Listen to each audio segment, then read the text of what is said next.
Okay, starting. Welcome to Paranormal Palace Radio, where truth equals reality, and truth is often stranger than fiction. Hello, everyone. Welcome to Paranormal Palace Radio. This is your host, Royce the Redneck Radio Man. And joining me today is Jason Miller. And he's recently got a new book out titled Strategic Sorcery. And he was just telling me he had 2 other books out, which I'm going to let him tell you about these other books in a minute when he gets on here so he can kind of describe them better than I can. But this is kind of a new topic for me. I mean, we've had psychics on before, and we've had, Wiccan guests on before. But I don't remember, unless one got past me, having one that dealt with magic and its relation to money. So I hope to learn a little something here tonight. So, Jason, how you doing today? I'm doing very well. Thank you for having me on. Well, I want to thank you for coming on my show. And, I think you did some good people to deal with in Warwick and New Page Books. A lot of people that come on my show, people that do well in the industry or, as far as books go through them. So hopefully that'll be a good service for you. Yeah, I hope so. I hope it's working out pretty well. So, you want to kind of tell everybody that's listening what got you interested in, sorcery and its application to money? Well, I've been interested in magic and the occult my whole life, ever since I was a kid. And I just never let go of that. But like a lot of people who are interested in either witchcraft or magic and things like that, or for that matter, even more purely spiritual pursuits. I'm also a Buddhist, but people that pursue Buddhism or religious studies and things like that, you find yourself pursuing your passion throughout your teens and your 20s, but it's one that doesn't have a lot of financial rewards. In fact, a lot of people look at the financial side of their lives as being unspiritual, unmagical. So this is where you sort of have the stereotype of the poor pagan, the people that show up at the Wiccan circle who don't have 2 pennies to rub together and are generally not an affluent group. There are, of course, exceptions to this. There are some, very affluent pagans. I don't mean to, paint it as a rule, but, there is sort of this stereotype of the poor magician and the poor pagan and so on. And I certainly was one of those. I viewed money as being unspiritual or distraction from the path, and but I never viewed it that much enough to go ahead and actually do the non-materialist trip for real, like becoming a monk or a nun or a wandering yogi or something like that. So, I did like every other 20-something in the 90s did. We called us slackers back then. Just sort of worked, temp jobs and low-level corporate jobs and tech jobs that, weren't high level. And didn't really think too much about money and just put all of my time into spiritual things. But it was actually during a trip to Nepal that I started to look at my life and look at the lives of people around me and say, well, non-materialism is great, but if you're going to do it, then you got to really do it and become that monk or nun or yogi. Said otherwise, as you get older, money's going to kick your butt. Yeah, it did mine. And, and that's the reality. I started to look around, and the people that I had looked up to when I was growing up were now getting older and getting into retirement age and finding out, hey, I spent, my life promoting the craft, or I spent my life as a pagan elder and writing books, and I have nothing financially to show for it. And I need help. And so, you get these requests from financial help from people, and you'd hear stories of people, dying in poverty or near poverty level. And I just kind of thought, well, money is too powerful to leave alone. It's almost like a demon that gets summoned, or a spirit like a poltergeist that's too powerful. If you leave it alone, it's gonna master you. It's either gonna, drive you into poverty or dominate you in other ways and make you obsessed with it. As, we can look around and see it, some of the people around causing the financial mess, are obsessed with money in that way. But we can, we can take control and either renounce it or master it. And I said, well, since I'm not going to become a monk or a nun anytime soon, I had better set out to master it. And since my main skill set is magical in nature, I had better apply that to it. And so that's what I started to do. I started to examine the relationship between money and magic. And I spent quite a few years talking to people and gathering stories and investigating the history of magic and money and so on, and came up with a program that I think, is something unlike anything else that's out there. So you're actually using the formula that you put down in your book for your own purposes. Oh, yes, and quite successfully, and people that I've, given early copies of the book to, or have been at my financial sorcery classes that I was giving before I even wrote the book, have reported, similar gains, that, the magic works. It's just people have been using it for the wrong things. Well, is this really, really magic? Like, and I'm not trying to be funny on you, but just for descriptive purposes, like, abracadabra, or is this more like applied knowledge that would end up being like magic, in other words? Well, it's a little bit of both. First of all, my strategic sorcery approach to magic is one that always is insistent upon not divorcing magical actions from mundane actions. So in other words, in my chapter on finding a job, I give lots of spells and rituals to help you find a job, but I'd say 60% of the chapter is about the process of the stages of how to look for a job in today's economy, how to put the word out and exploit things that people would find in a finance or job hunting book that had nothing to do with magic. And I piggyback the magic onto that. So there is that sort of application of knowledge, some people call life hacking nowadays, But there is that level of summoning spirits, talking to saints, lighting candles, saying mantras, using specialized seals like the lightning glyphs that I give in the book. And this has a long history, not just in magic and the occult, but of course it has a history in all religions.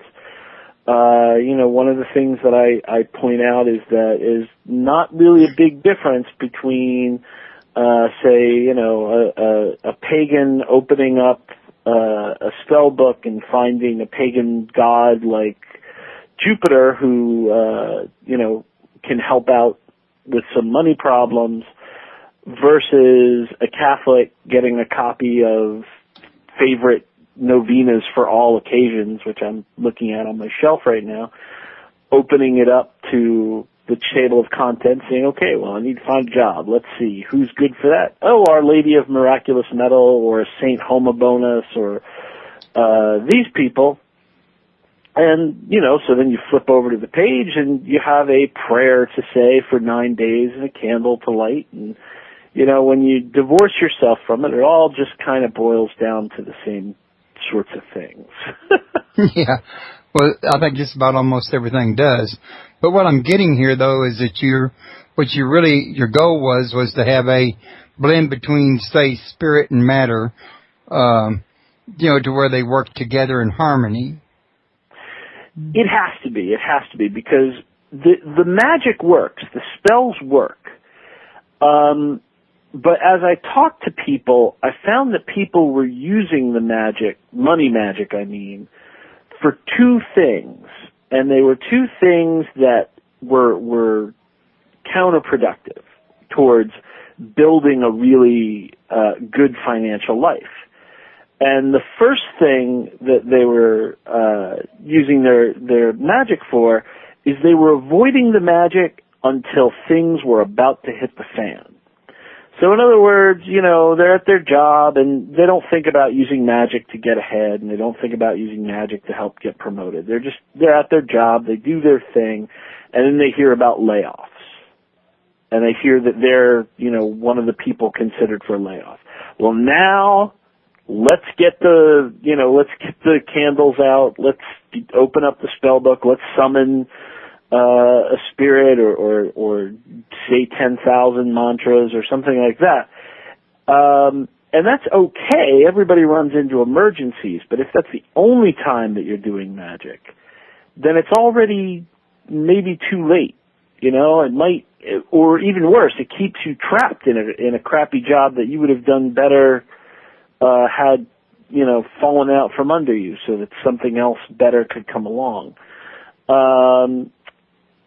So this sort of reliance on emergency magic, people were doing it only when disaster would hit. I had friends who have businesses, and they'd call me to help boost their business, but only when the landlord has got an eviction notice against them, and the tax man is breathing down their neck for, a year and a half of unpaid taxes. Like, well, what do you want me to do now? I mean, magic will help alter your probabilities, but it's not going to just rewrite reality.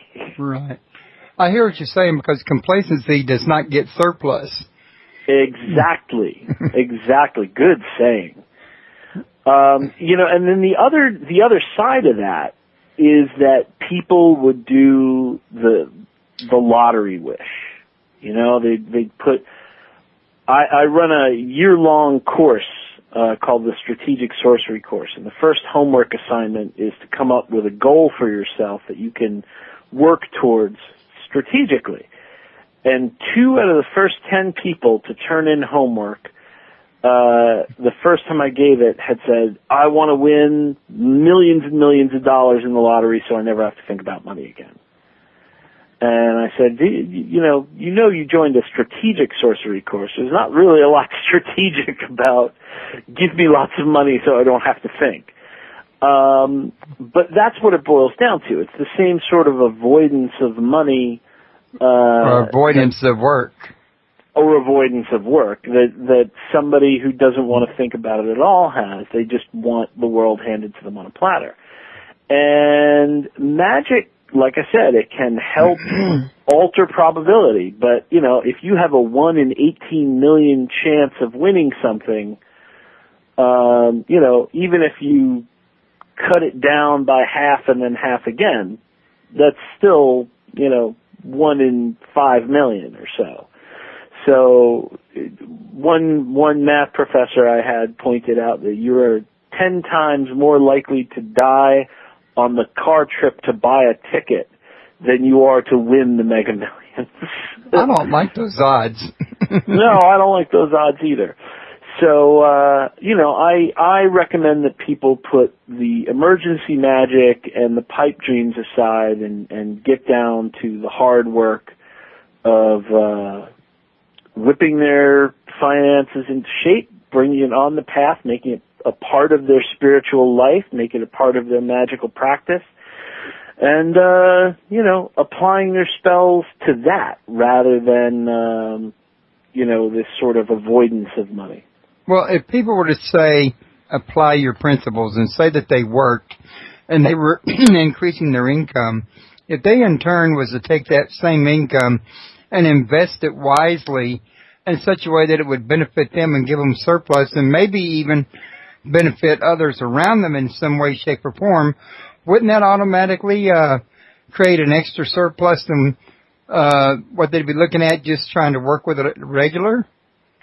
Oh, absolutely. Yeah. I mean, the last chapter of the book is about passive income. It's about, once you've got everything else set and you're working and you're making more than you're spending every month, here's how you take that money and invest it and make that money make money.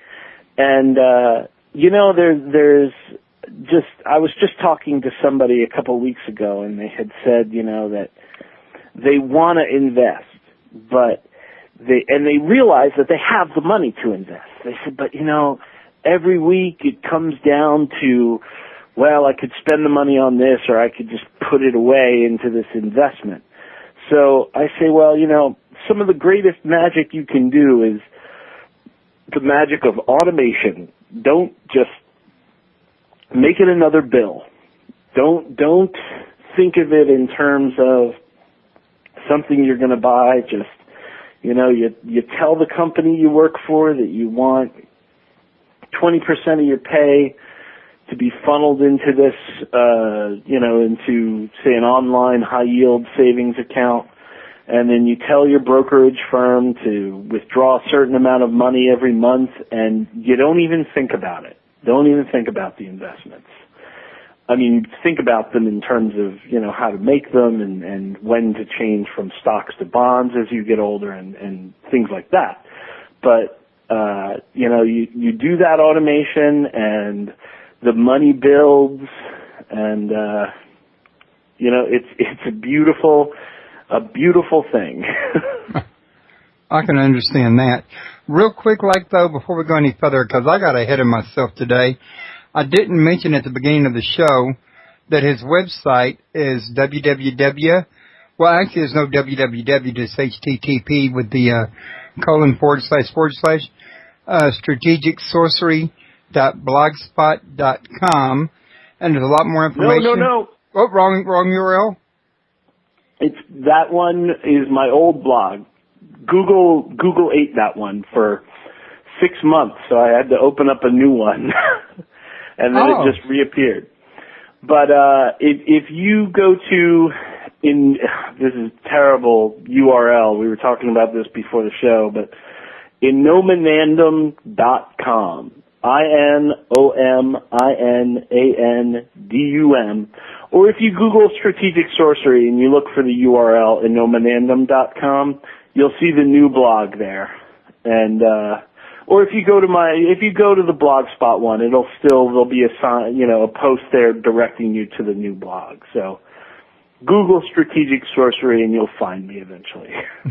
Well, I want to thank you for helping me clarify that, because I was googling. And also, for those of you that want to call in and ask questions, the call-in number is 832-632-7904. And I don't always answer the phone right away, because sometimes I try to wait for the guest to, finish a sentence and not interrupt. I'm not always able to. Sometimes I pick up the line while he's still speaking, because I'm trying to keep it from going to call notes. But if it does go to the voicemail, just hang up and try again. We will get you on here. Also, you can ask questions in chat, which some people do. And you could also Skype questions as well at Mr. Paranormal. Pardon me. Now, I was going to mention that you are right about one thing. There are spiritual principles, even in religion and even in the Bible, about money gaining. There's, principles against it as well, granted. But I think it's really a matter of balance. I think the principles against it refer to items agreed versus not to make it or not to have a surplus, but a difference between being greedy at the expense of others, for example. Do you think I'm very far off base with that? No, I think you're right on the money with that. I mean, most of what the Bible has to say about money is just, it's excellent. It's exactly what I would say. Christ said you cannot serve mammon and serve the Lord, or serve, if you want to take it out of Christian context, you can't serve money and serve spirit. And I believe that. And like I said earlier, that's where the decision, you become a renunciate or you master money. Certainly in the case of Christ, his immediate followers, like the immediate followers of the Buddha and so on, were more or less renunciates. They had, renounced a lot of the comforts of the world around them. But he also, very clearly had sponsors and benefactors. Joseph of Arimathea, who took care of his burial expenses and eventually is said to have, moved up to England later in his life, and Mary Magdala is now known, although many people still believe the erroneous teaching that she was the prostitute who was being stoned. She, Scripture is very clear that she was not. She was in fact very likely a financial backer of Christ's mission. So, he did surround himself with people that had money and knew how to handle money without money dominating them. The people will point to Jesus and the Money Changers episode, but that's a matter of coin changing in the temple, and it's a matter of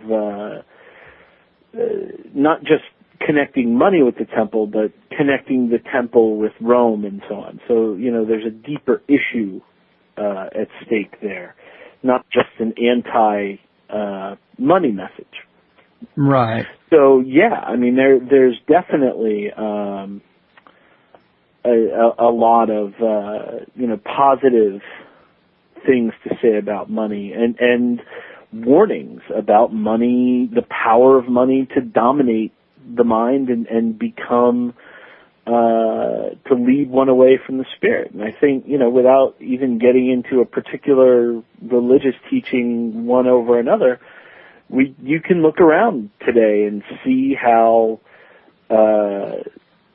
different companies, different corporations, different individuals have, let the love of money just dictate horrible actions, horrendous actions. I mean, you take these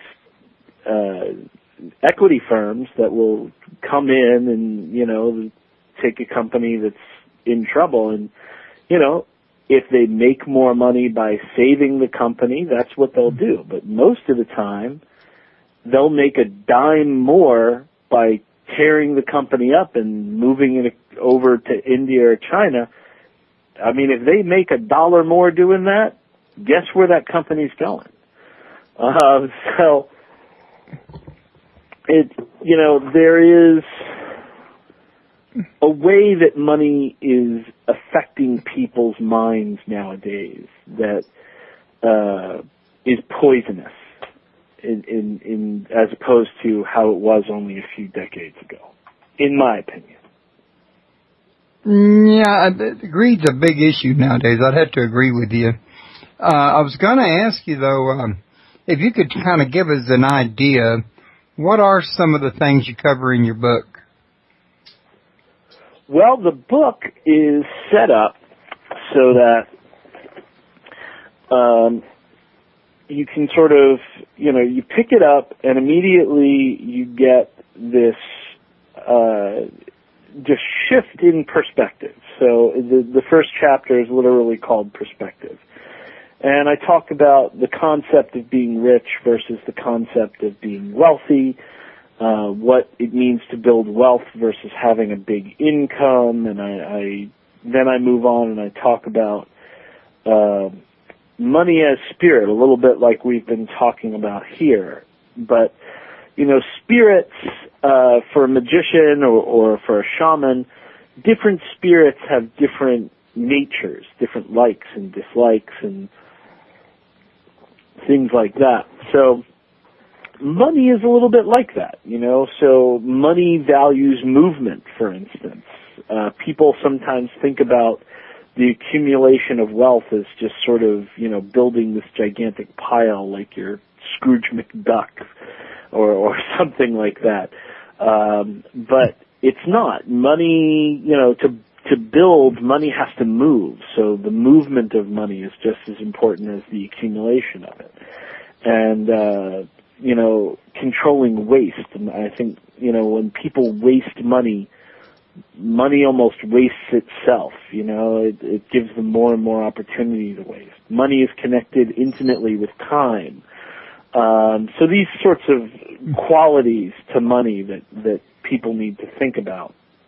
For instance, if I have two friends who make $100,000 a year, but one of them has a business at home and he works approximately 20 hours a week at, the other one makes his $100,000 a year working in New York. He has to commute 2 hours a day to get in and out of the city, and he works approximately 60, 70 hours a week. So who's making more money? He would say, well, I'm making just as much money as my friend is. I said, well, no, your friend's working 20 hours a week, so your relative income is pretty crappy in comparison to his. Then I talk about core skills, just the basic magical skills, breathing, how to use the voice, how to make offerings, and basic stuff that I think people with some background in ceremonial magic or witchcraft will already have some of that knowledge, but I point out to what I think the most important ones are. Sounds kind of like a handbook there. Yeah, it's a full handbook. And then I get into the powers that be. These are, different either planetary or deities and saints and so on that have been connected with money throughout history. And I give everything from Catholic saints to Buddhist spirits to pagan gods to, you name it. And then I have a whole chapter dedicated to Jupiter, who the book is dedicated to, and in that chapter I give the 16 what I call lightning glyphs. These are symbols specifically to be used for money magic. And then the rest of the book is just about strategies. How to kill your debt, how to manage your money, how to find a job, how to get promoted, how to start a business, how to use emergency magic when emergencies do happen, and why not to rely only on it. And then finally, how to build a passive income and retire. So it takes you sort of from somebody that, is on the verge of bankruptcy all the way up to somebody who is retiring comfortably. Well, I'd like to be able to make enough that when I retire, well, in a way I am, I'm already disabled, but I could travel the world, visit places like the Bermuda Triangle, the Vortex, I think it is, in Oklahoma, and other, pretty well-known paranormal sites around the USA, in other words. Mm-hmm. Yeah, I've been to the, I've done some traveling. I've been to 21 countries, and I've been to the tip of the Bermuda Triangle. I actually did a magical working there in 2006. There's a church in St. George, Bermuda, at the very tip of the Bermuda Triangle. It's an unfinished church.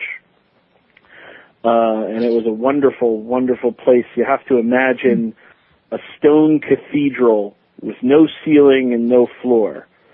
And it would, it's like it was built to be used for ritual. So that was that's a magnificent place. But yeah, I mean, you can, if you can set up an income that's not based on you having to be anywhere, it can be a huge benefit. Right now I have kids. I have little kids, so I am, looking to stay rooted to give them a sense of home and place and family and so on. But, when I was younger, I spent some time living in Nepal and in other places. And, one of the secrets is that if you can make your living these days on the internet without having to be anywhere, let's say you start a business and you make, not a lot of money, $30,000 a year. Well, that might not be a lot to get by on in, where I live in New Jersey or where you live in Texas. But if you can go to Nepal, $30,000 a year, that's like, upper class. Well, sure don't go to California. Right, yeah, it's not going to go far in California, but there's areas of Tennessee where that'll get you a really nice house and a nice lifestyle too. So it doesn't have to be someplace exotic. Yeah, actually, up in Louisiana, house rent's still $250 a month. Oh, don't tease me like that, man. I live in the greater metropolitan New York area. No, this is one of those little small towns about 2 blocks long was the main drag. You couldn't get your car rent for $250 a month around here. I don't think you can get a car for more than less than $430 something a month here. No, I don't mean a car. I mean a parking space. Oh, okay. So I was going to say, what was your goal when you got decided to write this book? I mean, did you have any purpose in mind? Absolutely. Like I said, I saw in the community in general that the books that were out there were either spell books, which are great. I love a good spell book, and like I said, the spells work. Or they were just, they were books that just had, some of them had advice that I thought was, bad advice. Things like, just keep your mind focused on the positive and imagine checks coming in the mail and tell yourself you'll make $1 million today and, these kinds of things, but divorced from any kind of real work at all. And I just thought, somebody has to step forward and say, well, look, the magic stuff works. But if you don't do the other stuff, then it's not going to work well.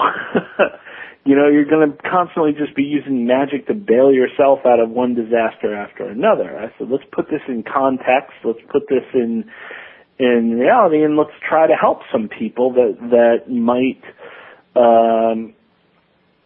might benefit from this. And, somebody told me today that they're part of a nationwide magical group, and somebody had said, I love this book so much that if anybody in this group doesn't have the money to get it, I will buy it for you. And I just thought, wow, that is, that just did my heart good, that somebody benefited that much and thought other people could benefit that much from it. I was really like, wow, that made me happy. Well, yeah, I think it would me too. You know what they say about word of mouth. Absolutely. So that was the primary reason, give people that use magic sort of a better framework to use it within. And to get people thinking a little bit differently about magic and spirituality, because, without some kind of guidance beyond the accumulation of money itself, it can just, it can go awry and wreak havoc. Well, I got to ask you now about The Secret. I know you're bound to have heard of The Secret, maybe even seen the video. What's your take on it? Well, I had, in one of my adverts for my course or my book, I said something like, I'll teach you the secrets that will actually make the secret work. And The Secret is okay. The Secret is grounded in what's called New Thought. which is this sort of positive thinking philosophy, which is not bad. And The Secret is grounded in teachings like Napoleon Hill, Think and Grow Rich. And there's a lot of truth in there that, we are what we think about. And if you think negatively about things, if you, think constantly in terms of what you don't have rather than what you would like to have, it affects the mind. You're reinforcing what you don't have. If you're constantly saying to yourself, I don't want to get laid off, I don't want to get laid off, I don't want to get laid off, the mind doesn't really understand negatives like that. So it just keeps, it keeps hearing laid off, laid off, laid off, and you soon find yourself laid off. So they teach some good mental tricks in The Secret and dissociated books. The problem is they take it too far and they divorce it from reality. So, there are parts of The Secret that just suggest, you just concentrate on checks coming to the house. And sooner or later, checks will just start showing up. And it's like, what? I don't know about you, but if checks just started showing up at my house, I would be a little worried. Maybe the bank made a mistake or something, you don't want to cash that because then the bank will find out. So, or I think my favorite part of The Secret is, you can eat at McDonald's every day, but if you don't believe it'll make you fat, it won't make you fat. No, I'm sorry. Reality doesn't, reality is not as hard and fast as some people say. Obviously, I believe in magic and the potential of energy and prayer and spirits and so on to affect reality, but I don't think that it's just, wishes and fairy fluff can rewrite the rules of reality to that degree. So I have some serious problems with The Secret. A better book in that vein is a book called The Answer. And it's written, one of the authors of The Answer was one of the people that consulted on The Secret. And although he didn't say it, I almost feel like it was his, not apology for The Secret, but his sort of like clarification. Like, there's the law of attraction, but then there's the law of action and gestation too. Things take time to gestate, and things take time, take action to get moving too. So The Answer is a bit more, is a bit of a better book in that way than The Secret is. But, The Secret is couched in some really fine marketing. So I'd say that, if people were interested in marketing a popular book or something like that, studying The Secret is a good way to go. But, interesting you should mention that, because one of the people that was in the movie The Secret was the guy that was the author of Chicken Noodle Soup for the Soul. So, and it turned out to be a good way to go for him anyway, but, then too, he probably didn't just use their application alone. He probably might have borrowed some from reading one of your books or another source. Well, he definitely didn't. He didn't borrow from one of mine. I like his books. I like Chicken Soup for the Soul. I think, I don't even know if my books were out by the time, he was writing. But,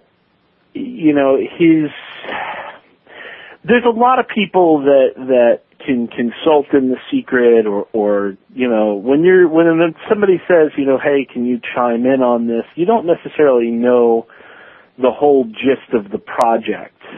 So, like I said, I wonder if some of the people, some of the bigger names that were involved in The Secret kind of look at it and go,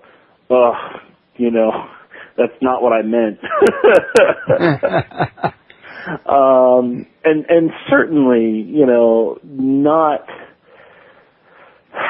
not what he meant in terms of alone. I mean, I know people that maybe they're a little bit on the gullible side, but they read The Secret, and then they go online and they order these special checks to the universe, and they make a vision board, and all of which is good. But if it's, that's the end of their action. They then sit there and they'll spend more time concentrating on a vision board than they will researching how to write a resume for today's world. And there's a real art to, if you wrote your last resume 6 years ago, you need to relearn how to write a resume for today's world. It's completely different. So there's a lot more to it than sitting around concentrating on, the checks that are going to appear at your door any day now. So what are some of the things you would need to do? You said you needed some action to go with the positive thinking or the prayer. What would you consider action? Well, depends on the situation. Take the example of a job. If somebody is unemployed, the first thing that they should do is they can, do that one big thing. They can, make a vision board to see the job they want, or they can, light a candle to their favorite saint or spirit or something like that, and ask for help and guidance towards finding a better job that pays enough and gives them the benefits that they need. And some people, they forget to ask for, what they really need. Just get me a job, and next thing you know, they get a job that was is paying them half what they were making, and they think, well, the spirit got me this job, I must belong there. No, you don't. Come on, you need to go where you don't take the first thing that gets thrown at you. It's work. You work for a living. You need to have it support your life. But then after that spell, the next thing you have to do is let everybody know you're looking for work. Why do you have to let everybody know? Some people are ashamed to let people know that they're looking for work, or, they don't want to announce it on Facebook or something like that. But that's the first thing you have to do, because 80% of the jobs in America are not advertised. 80% of the jobs that are open right now are not advertised anywhere. They're word of mouth. They're filled by people who know somebody, who say, I got a position open here. Do you know anybody that would be good for that? And sure enough, so it takes networking. It takes people knowing that you're out of work and you need a job. And this is doubly important for people who are maybe a little light on the education. In the 90s, you didn't need a bachelor's degree to get a great job. Nowadays, it's a lot harder. But if you know somebody, he can say, well, look, this guy, he doesn't have a bachelor's, but he worked at AIG, or he worked at Ernst & Young, and he really tore it up, and he knows his stuff. They might be able to give you a shot, whereas if you're applying through Career Builder, you're just 1 in 800 resumes that they're going to toss out if you don't meet the qualifications. So you got to let people know. Then you got to do the resume. Like I said, there's an art today to putting together a resume for every single job, and every resume should be different. And then you got to consecrate that resume using magic. So now again, you're back in with the magic on the resume. So you consecrate it to the powers of Mercury, because the resume is transmitting your information. It's mercurial. It tells people about you. Then you do your cover letter, and you can consecrate that to the powers of Venus, because that's to make people fall in love with you. That's what enchants people. So your cover letter is there to say, you have my resume, this gives you all the information, but this is why you're going to love me. This is what I've done with my former jobs and why you'll want to hire me. So, you put those on your altar at home and you get those working as they get sent out, and then there are things that you can do in the interview. So every stage has actions that you take both mundanely and magically. And like you say, you want to always make sure you're looking for a job that can give you the kind of money that you need to live on with a little surplus on top of it. Mm-hmm. I mean, let's face it, living paycheck to paycheck is for the birds. Without a doubt. So, once again, folks, you can Google financial sorcery, and you can find him through doing this method at either his strategicsorcery.blogspot site, which has a link over to his newest site, which I'm still having trouble pronouncing, or you can see the link to his newest site after he's already pronounced it on the show. You can go ahead and pronounce it one more time as well. That is Inominandum.com. And learn more about him and how to get his books, which his books are at major bookstores like Amazon.com, Barnes & Noble. I'm not sure exactly where else. Also, if you folks would just simply scroll down below the chat room, below the phone information, you'll see his show description right here on the front page, at least for tonight. And underneath his description is a link to his book on Amazon. And if you're all interested in buying it, please click on this link because I get a commission, if you'll pardon my shameless plug on that one, for any books that sell off of my show through that link. Now, I'll be moving this show to the archives tomorrow, and moving up the next show will come up automatically. So that's why I got to move this show to the archive to make room for tomorrow's show. And it'll still be in my archive from now until whenever. I don't have any immediate plans of removing anything. It'll be you can find it at YouTube, Media Cafe, and Dead Emotion. And I should have it up by tomorrow or the next day. Sometimes I do get busy. And I invite everybody to check it out at whichever location, suits you the best. Listening to it here is really advantageous to me, but if you're listening to it anywhere, you're at least getting to enjoy the show. During the last, say, 13 minutes here, is there any thing you'd like to cover that I haven't thought to bring up?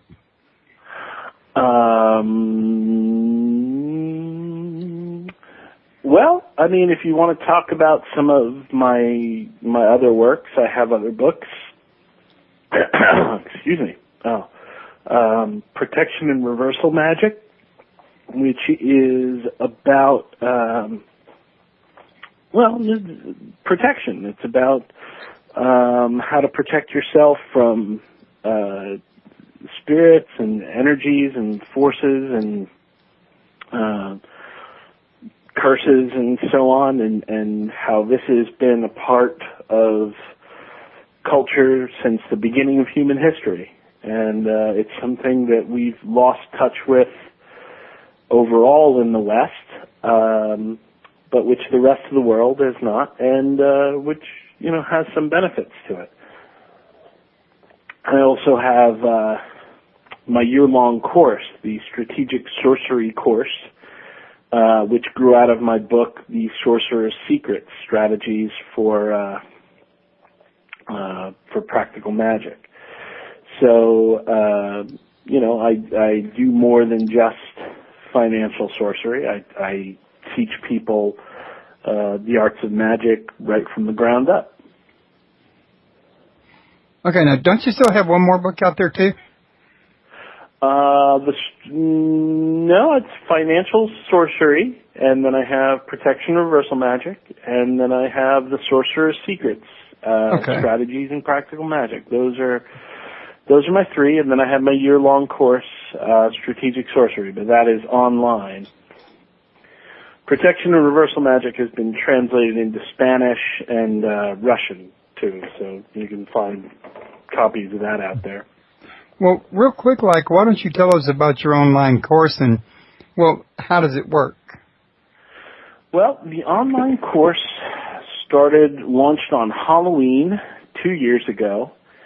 And, again, it was one of those things where I saw a need for solid training in the internet age for people who are not going to be joining magical orders and so on.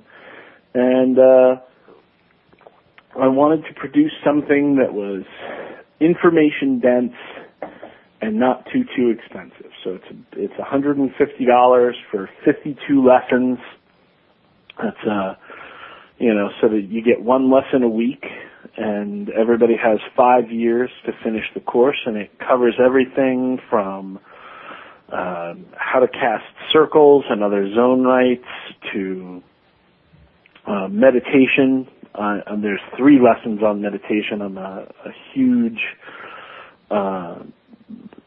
I believe in the benefits of meditation fully. There's lessons on prayer and the different ways of praying and how prayer works into magic. There's lessons on dealing with spirits and making talismans and astral travel and financial sorcery, of course, and love sorcery and you name it. And it's in there. By the end of the course, where you'll be dealing with some advanced magics that most people never really even get up to.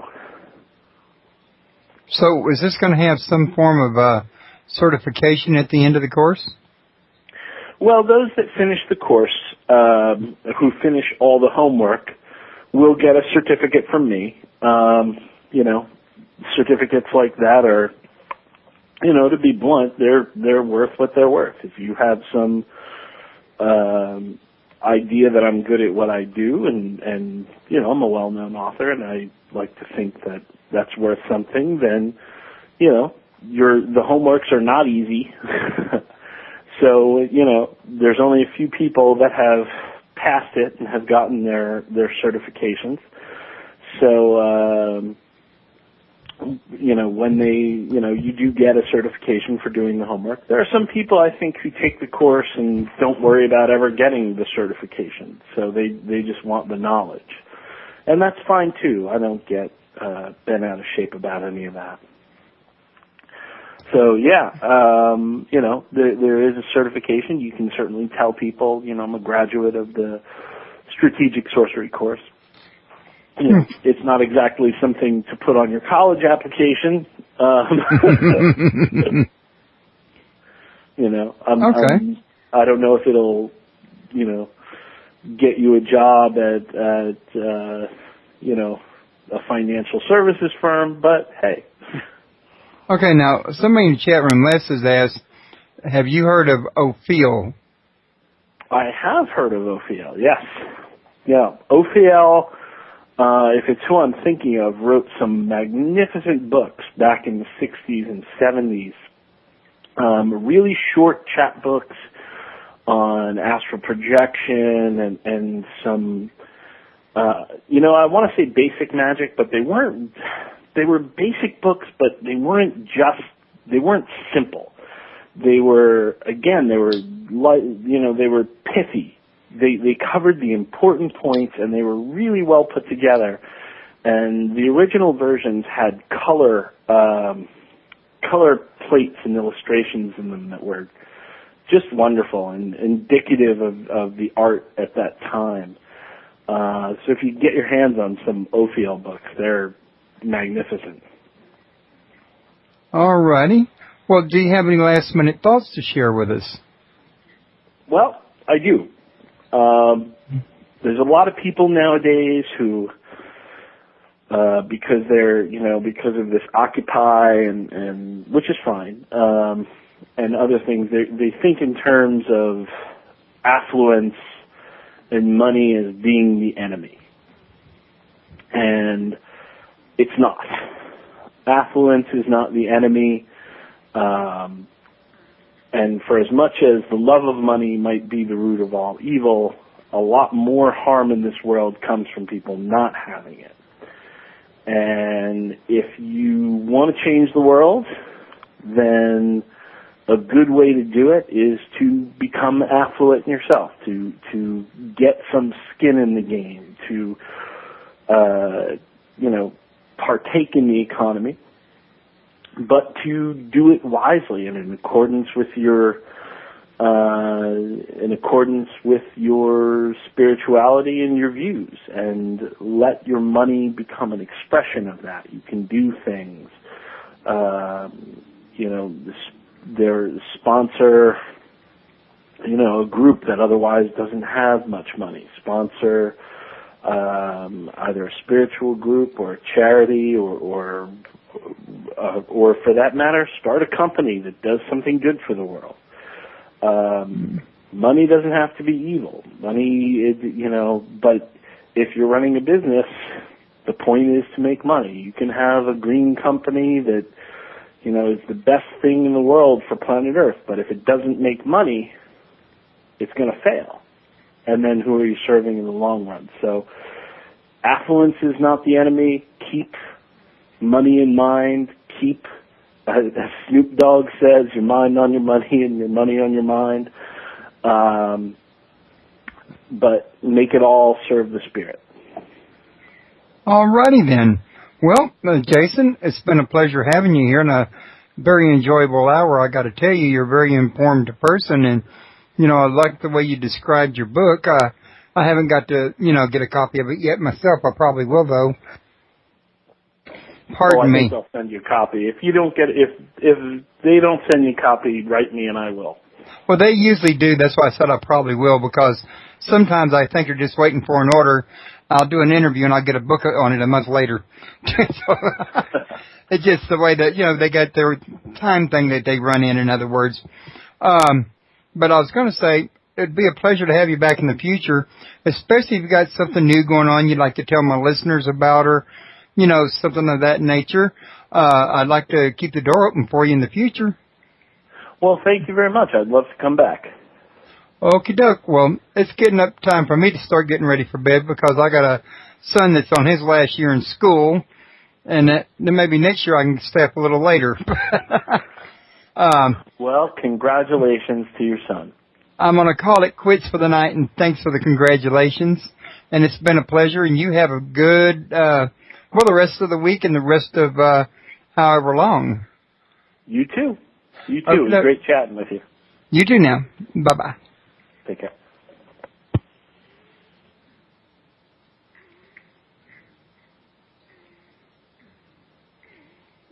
Okay, everyone.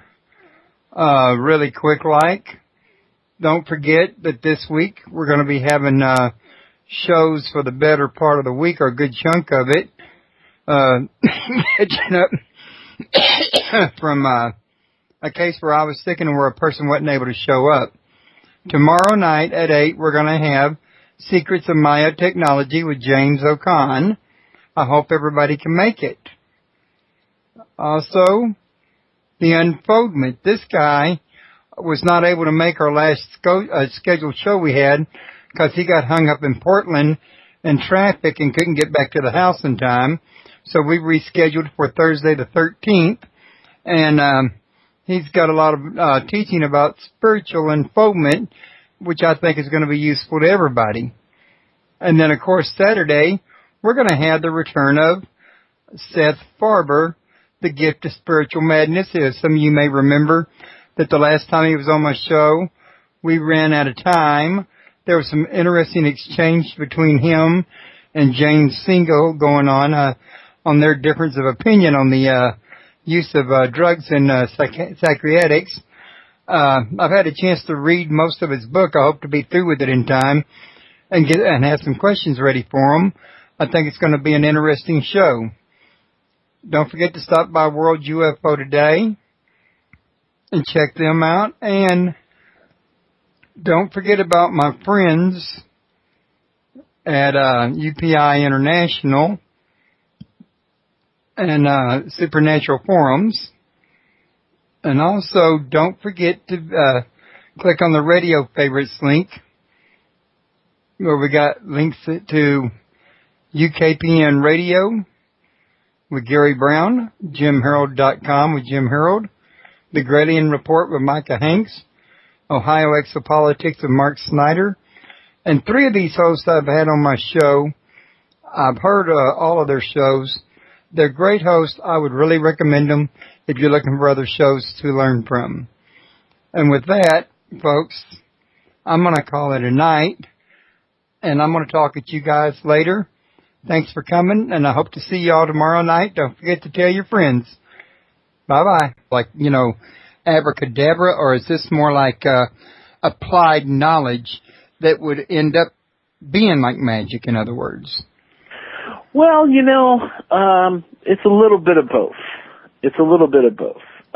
First of all, my strategic sorcery approach to magic is one that always is insistent upon not divorcing magical actions from mundane actions. So in other words, in my chapter on finding a job, I give lots of spells and rituals to help you find a job, but I'd say 60% of the chapter is about the process of the stages of how to look for a job in today's economy, how to put the word out and exploit things that people would find in a finance or job hunting book that had nothing to do with magic.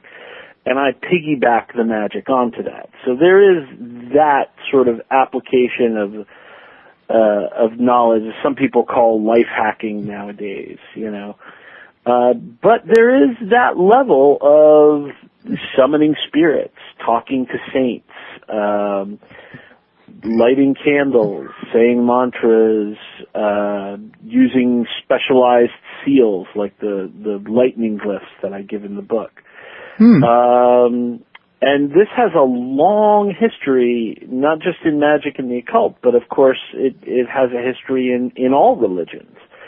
One of the things that I point out is that is not really a big difference between say, a pagan opening up to master you.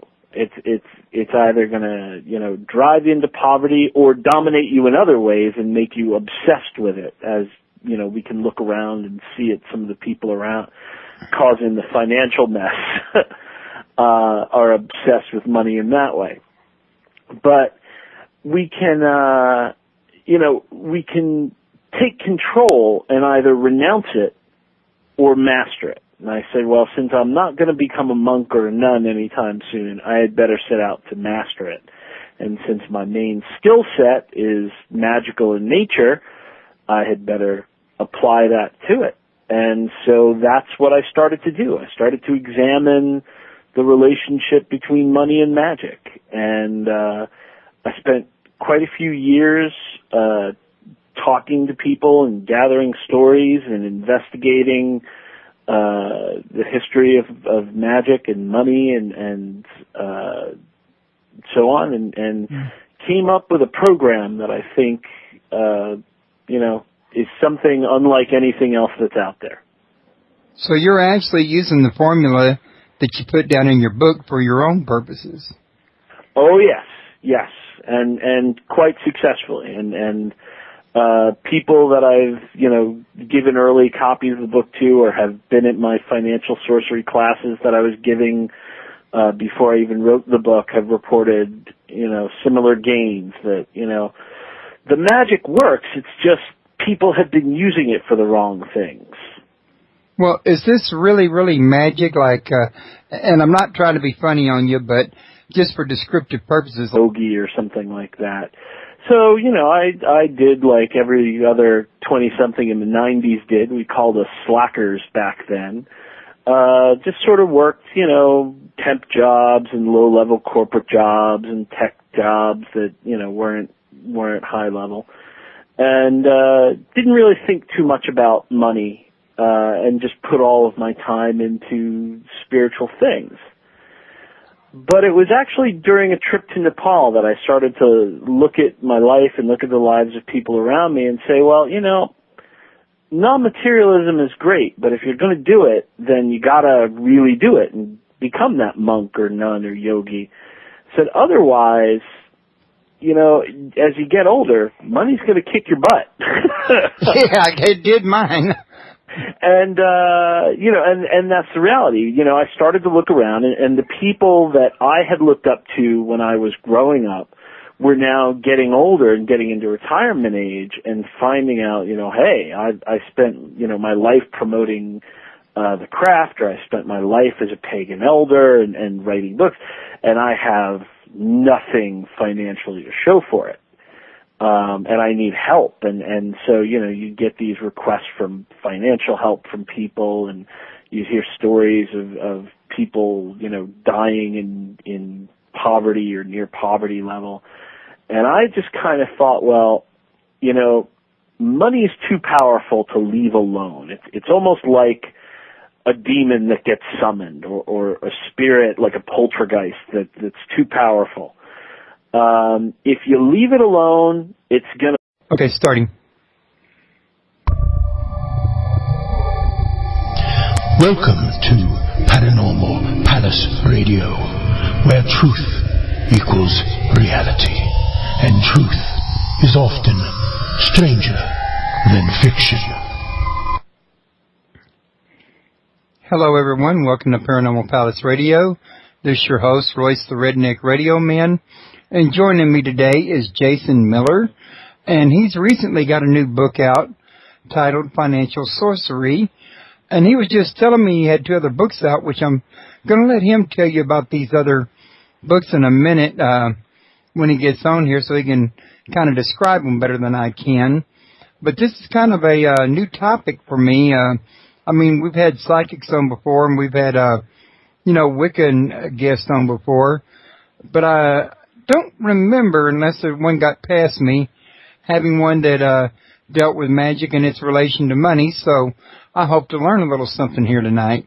So, Jason, how you doing today? I'm doing very well. Thank you for having me on. Well, I want to thank you for coming on my show. And, I think you did some good people to deal with in Warwick and New Page Books. A lot of people that come on my show, people that do well in the industry, or as far as books go through them. So hopefully that'll be a good service for you. Yeah, I hope so. I hope it's working out pretty well. Oh, you want to kind of tell everybody that's listening what got you interested in sorcery and its application to money? Well, I've been interested in magic and the occult my whole life, ever since I was a kid. And I just never let go of that. But like a lot of people who are interested in either witchcraft or magic and things like that, or for that matter, even more purely spiritual pursuits. I'm also a Buddhist, but people that pursue Buddhism or religious studies and things like that, you find yourself pursuing your passion throughout your teens and your 20s. But it's one that doesn't have a lot of financial rewards. In fact, a lot of people look at the financial side of their lives as being unspiritual, unmagical. So this is where you sort of have the stereotype of the poor pagan, the people that show up at the Wiccan circle who don't have 2 pennies to rub together and are generally not an affluent group. There are, of course, exceptions to this. There are some, very affluent pagans. I don't mean to, paint it as a rule, but, there is sort of this stereotype of the poor magician and the poor pagan and so on. And I certainly was one of those. I viewed money as being unspiritual or distraction from the path, and but I never viewed it that much enough to go ahead and actually do the non-materialist trip for real, like becoming a monk or a nun or a wandering